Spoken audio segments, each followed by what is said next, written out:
right. So this is just a tutorial of the missing portion of this week.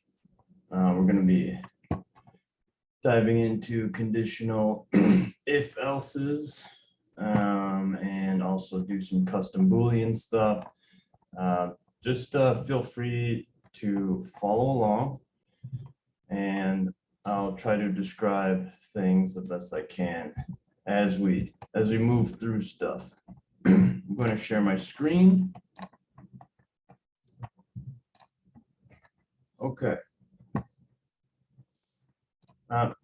So first and foremost, this is essentially just variables continued with conditional ifs.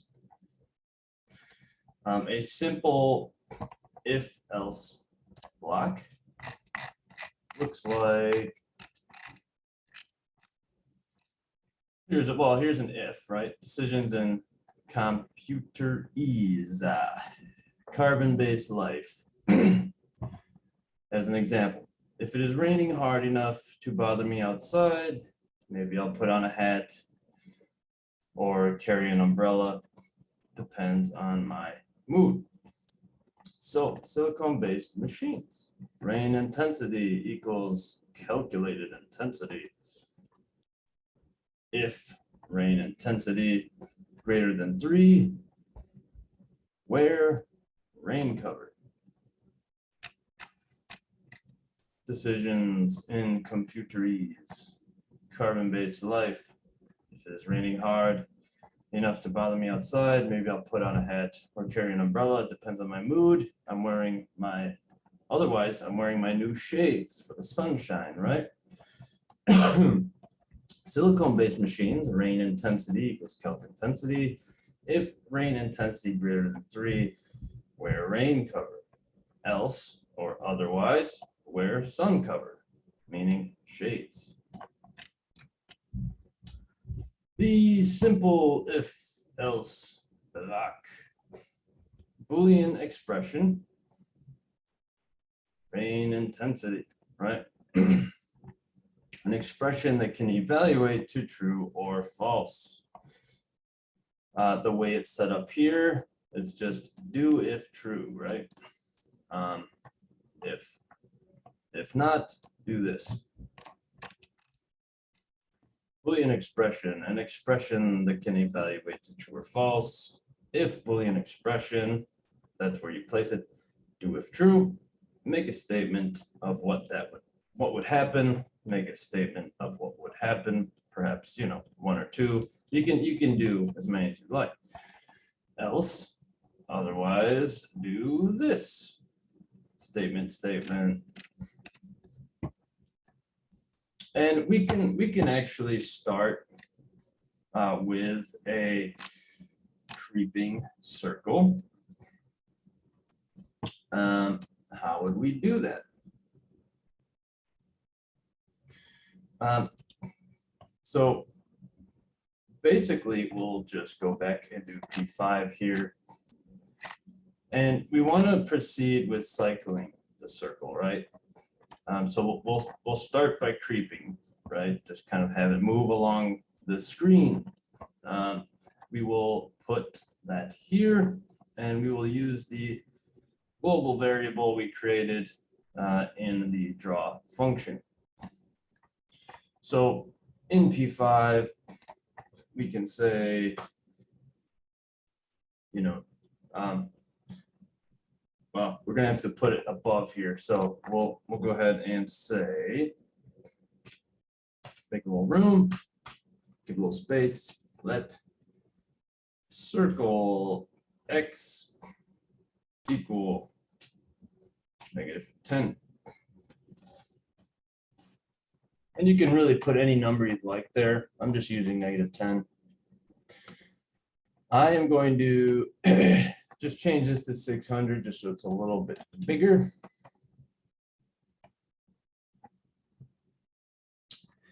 We can keep the background, that is fine. And then proceed to draw a circle and use global variable.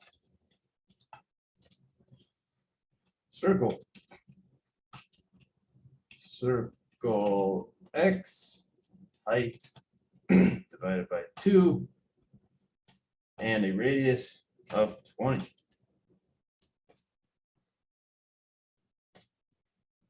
Then we want to use our variable and make it move eventually, right? So I want to show you what happens with the shape with the background drawn and without the background drawn. First, we'll start with the background drawn, and we'll move on to also making our shapes reappear, right? Let's start with this background drawn. Circle X equals circle X, and we're just kind of defining what we want to happen in here.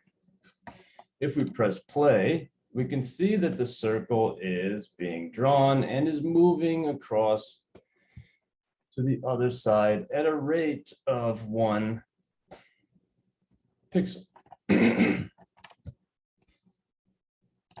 Press play again, but it's not repeating. It's just moving and then it's gone, right? It's creeping.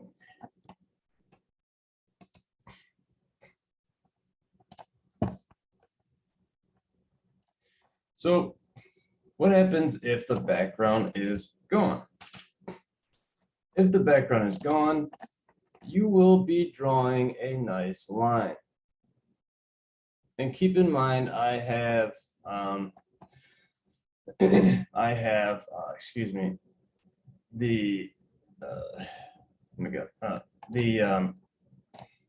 default parameters for color and stroke and all that. I'm not actually changing any of that, and that's why it's black, right? Because we have a black sort of outline as a default and a white fill as a default.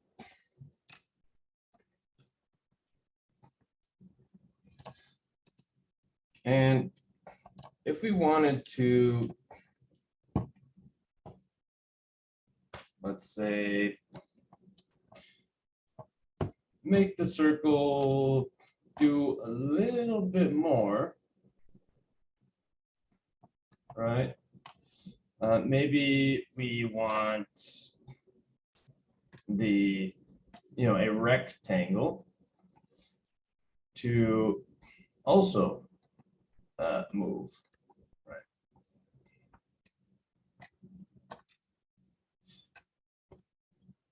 But we also want the circle and the rectangle to sort of repeat as well, right?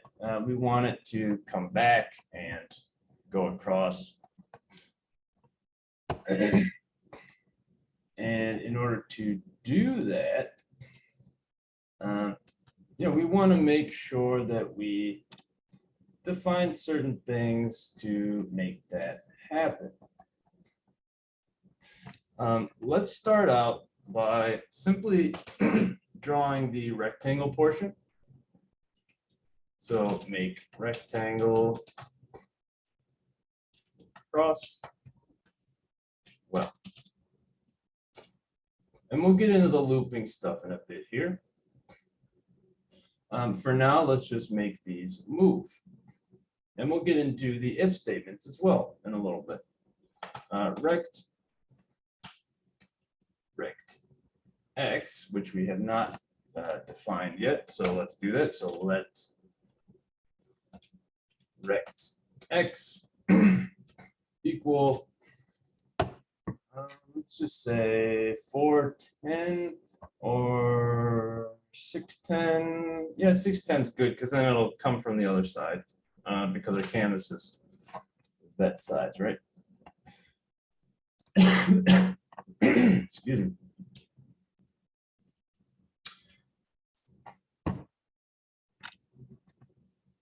Right.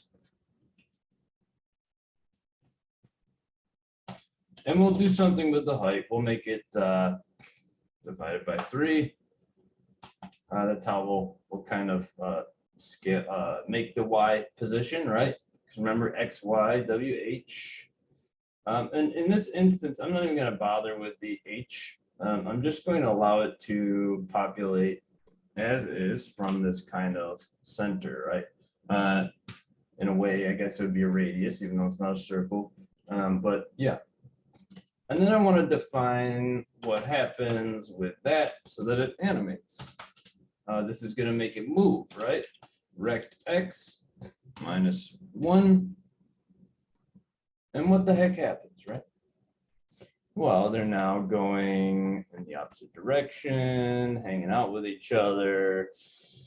And then they are gone, right? That's that.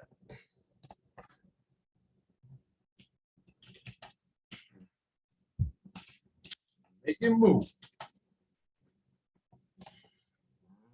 Make it move.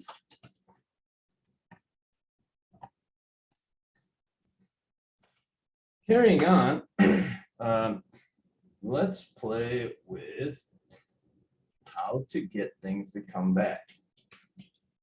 How do we loop this motion? Well, I'm about to show you. And keep in mind, all new conditionals needs 2 parentheses. All right, that's something, that's just a little note I'm popping in there, just so you don't forget about it, because it's definitely necessary. I'll tidy up my code. Excuse me. And we will begin. Let's start with an if. So if, in this instance, circle x is greater than, put that conditional in there, with plus 40. Excuse me. God. Golly.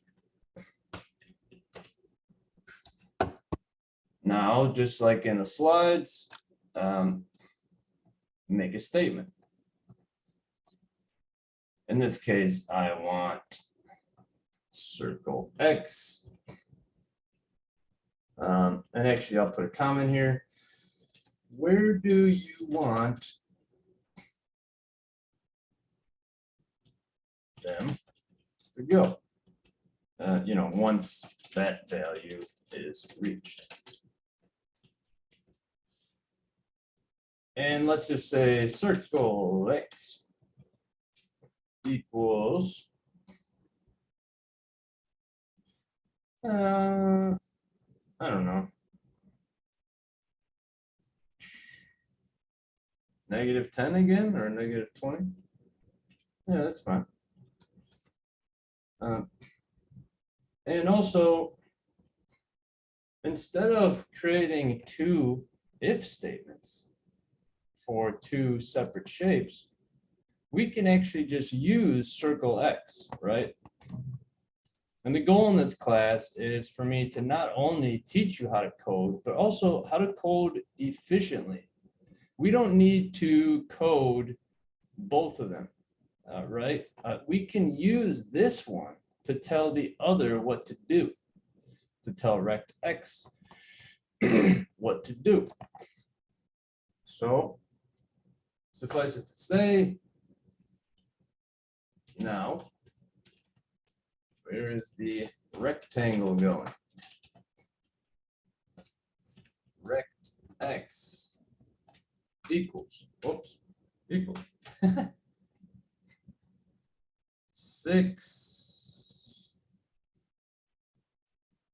611, let's say. A little something different. All right. And now let's test. And remember, you always want to test. You don't want to just make something and leave it. Make sure you test. So in this case, you'll find that eventually things do loop. They're going to kind of come out the other side. and that is that, right? Let's save our work. Conditional ifs.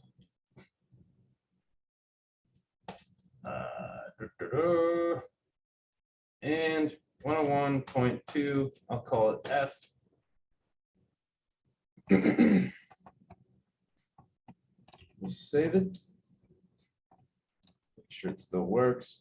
And feel free to customize this. Have fun with it. I'm giving you a very basic default colored item, right?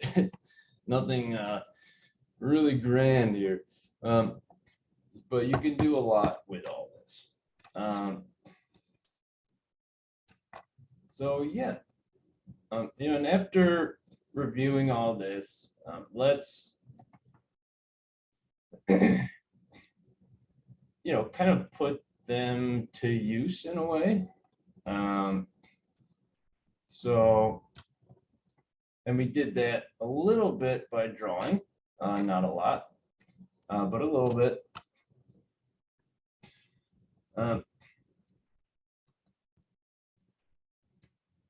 And within that, what comes after this is perhaps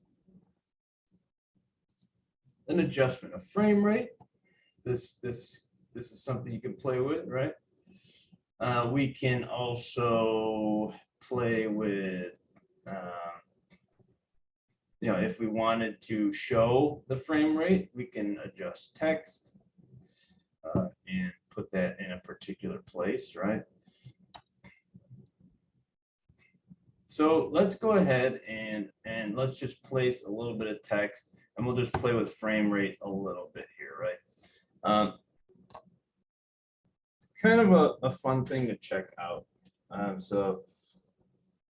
And yes, this is a little bit of a tangent, but I think it's fun to see the possibilities of what frame rate can do. And then we'll move on to mouse is pressed. And I'll make a separate video for that. So look out for part 2 of this demonstration, all right? Where I dive into conditional if else. So to switch things up a little bit, and just to show you that you can use var instead of let if you so choose. I'm going to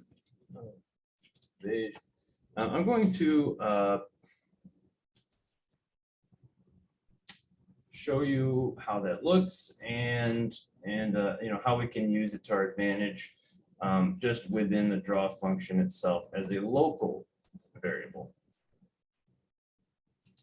So let's say text size, just make it something like 14.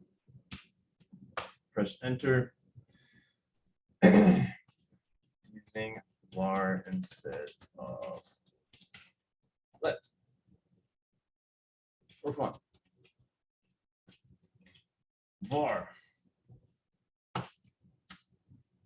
FPS. And remember, you want to kind of throw in something that can, be inclusive of kind of camel case style, right? So maybe I'll just do, I don't know, A.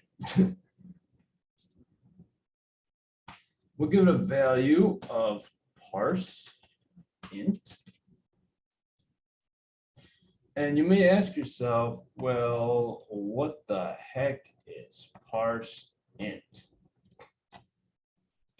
And we'll get into that a little bit. I'm not going to get into that right now, but I'll dive into it a little bit in part 2 and define what that is. So just save again. Sorry, I'm juggling a couple things here. Okay.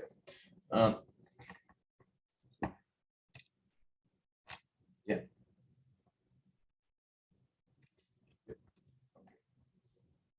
Going through my notes, and I see that one thing I did want to kind of expand on that I forgot about, and that's why I have notes.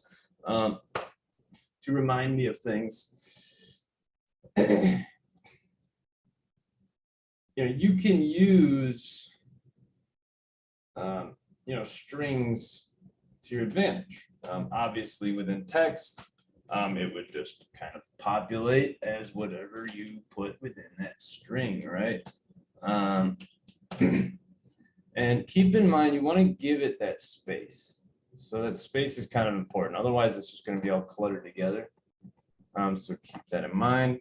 And we want to go back within the parentheses and just say plus FPS 56 380.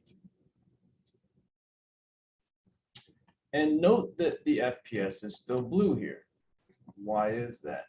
Well, that's probably because I didn't add the A. So add A.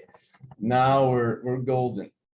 We also have to further define what is going on with FPSA, right? So parse int is, and then frame rate, because that's what we're going for here, right? Close parentheses. And we'll just place it at 10.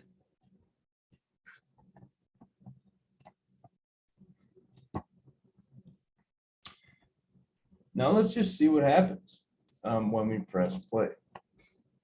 And you'll see very lightly, I do have to change that color.